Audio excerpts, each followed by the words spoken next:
Time for our Seen and Unseen segment, where we unravel some of the big cultural stories of the day. Tonight we have Me Too comebacks, a Trump musical, and a cardinal dismissing the sex abuse scandal in the Catholic Church. I'm joined by Raymond Arroyo, Fox News contributor, New York Times bestselling author of the fantastic Will Wilder series. Raymond, the Me Too movement claimed a lot of careers, but now it seems like comedian Louis C.K. he was out. He's a big Trump basher, by the way, and now he's in. Well, FX, HBO, Netflix, they all canned him. You remember he exposed himself to women, sexual inappropriate actions.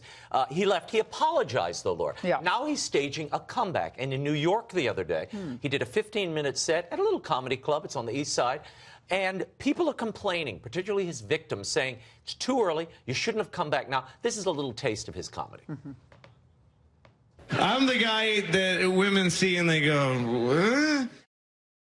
And they're still going, and now Matt Lauer, Today Show fame, he talked to some fans at a restaurant. It was reported in Page 6 this week. He said, I'm going to be back on TV soon. Now, Matt Lauer had a list as long as my arm of accusations against him. The question is, how long do you have to stay in Me Too purgatory? And my sense is, you have to have a public contrition. You need to be called out and shamed publicly, I think.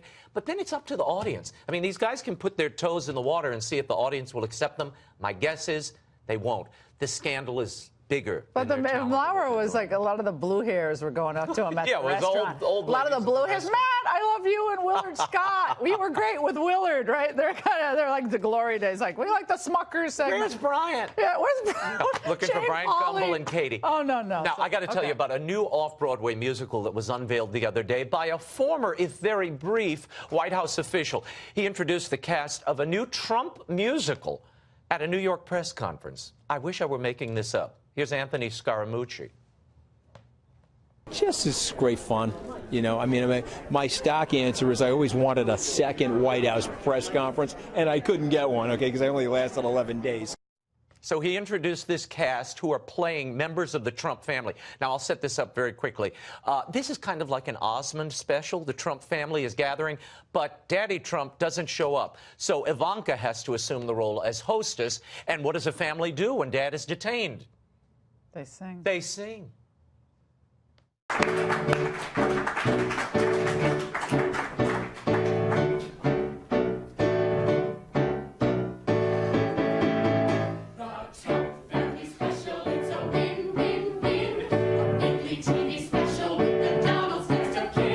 Today I'm here with my mom, Ivana. Hello.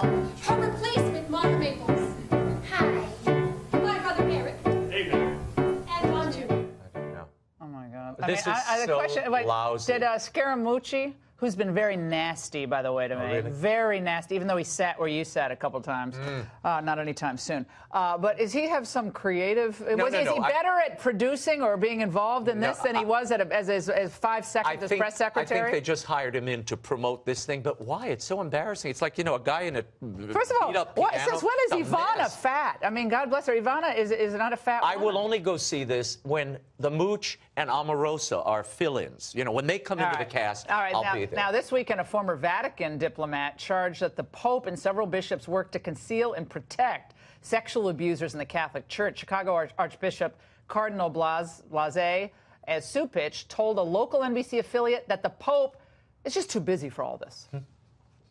The Pope has a bigger agenda. He's got to get on with other things, of talking about the environment and protecting migrants and carrying on the work of the church. We're not going to go down a rabbit hole on this.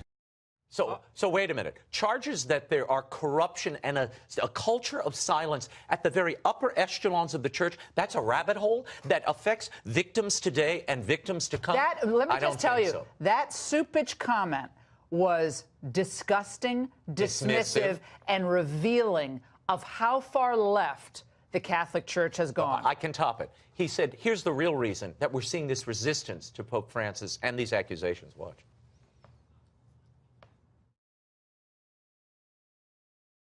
Quite frankly, they also don't like him because he's a Latino. Now, What? They don't like him because he's Latino. Bergoglio is full-blooded Italian who grew up in Argentina. So I'm more Latino than he is. But I don't know if we're going to have time. There was a cheer that went up today at the papal event, the Wednesday audience in Rome, and some people thought they were yelling Vigano, who is the archbishop that made this accusations that the Pope knew about McCarrick's misdeeds, sleeping with the seminarians deal. Let's watch the audience.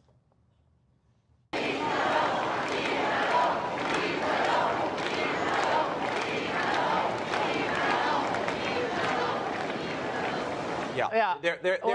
There is some dispute as to whether this is actually Vigano. There was a bishop on the stage with the Pope. His name is Italio. And they're saying this is a crowd of kids yelling, Italio, Italio. Some friends who I knew who were there, they claim that it was a blend of things. It started Italio. It ended. This is like that viral thing. What was it? Is it Yanni? Yanni or Laurel? Yeah, well. Yanni, Vigano or Italio? You be the judge. Yeah, we won't come. When I listen to it, sound like Vigano to me. All right. Well, what is that telling the Pope up there doing what is it telling him? People are not happy. Let me tell you, he is, according to reports, embittered by this, but he hasn't said anything, and the people are crying out. Guess what Vigano said? He said, I'm completely serene and at peace because I said the truth.